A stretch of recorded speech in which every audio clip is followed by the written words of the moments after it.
నమస్తే RTV news కి స్వాగతం। మీ సమస్య పరిష్కారమే మా లక్ష్యం। మీ సమస్యలను వాట్సాప్ చేయండి చాలు 9492726238। మా వార్తలు మీకు నచ్చినట్లయితే లైక్ చేయండి, షేర్ చేయండి, సబ్స్క్రైబ్ చేయడం మాత్రం మర్చిపోకండి। విద్యుత్ ఛార్జీలు తక్షణమే తగ్గించాలి ఎమ్మెల్యేలు। ప్రభుత్వం తక్షణమే పెంచిన విద్యుత్ ఛార్జీలను తగ్గించాలని Paderu MLA Matsyarasa Visweswara Raju, Araku MLA Regam Matsyalingam demand చేశారు। సోమవారం పాడేరులో వారు మీడియాతో మాట్లాడారు।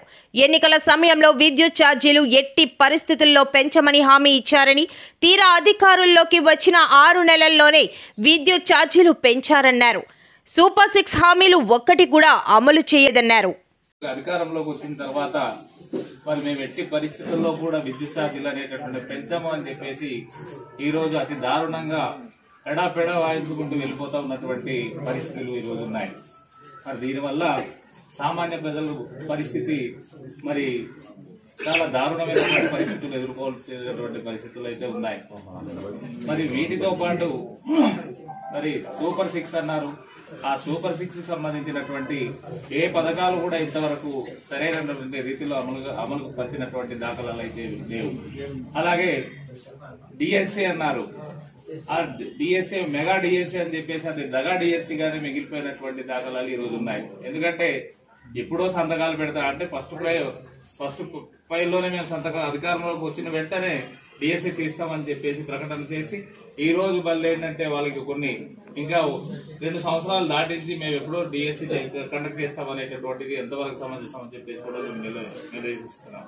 అయితే చంద్రబాబు నాయుడు ఎలా ఉందంటే పరిస్థితి, ఆయన మింగడానికి మీకు మెతుకులు లేదు కానీ మీ మీసాలకు మాత్రం సంపంగిలోనే రాసుకుంటానన్న సంధాన ఈ రోజు మరి ప్రజల్ని మోసం చేస్తున్నటువంటి దాఖలాలు ఉన్నాయి। ఇది ప్రజలంతా ఆలోచించుకోవాల్సినటువంటి పరిస్థితి ఉంది। జేబులో లేదు కానీ బాబు మాత్రం ఖర్చు పెడతాను అంటున్నాడు, కానీ ఎక్కడికి వాడి జేబులోనే లేనప్పుడు మనకెక్కడ ఖర్చు పెడతాడు అనేటటువంటిది ప్రజలు నిలదీయాల్సినటువంటి పరిస్థితి అయితే ఖచ్చితంగా ఉంది।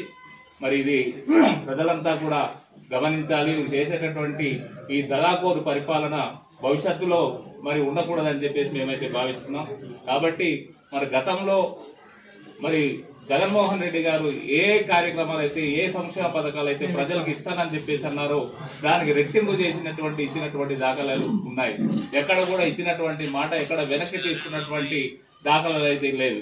కానీ ఈ రోజు చంద్రబాబు నాయుడు వచ్చిన తర్వాత ఒక్క మాట కూడా వాడు నీటిగా నిలబడి పరిపాలించేటటువంటి పరిస్థితిలో ఈ రోజు లేదని చెప్పేసి తెలియజేస్తున్నాం। కాబట్టి ప్రజలంతా కూడా దీన్ని గమనించి భవిష్యత్తులో ఏమైతే హామీలు ఇచ్చాడో ఆ హామీలు ఎక్కడ మాకు ఎప్పుడు ఇస్తారనేటటువంటిది ప్రతి ఒక్కరు కూడా నిలదీయవలసినటువంటి అవసరం ఉందని చెప్పేసి తెలియజేస్తున్నాను।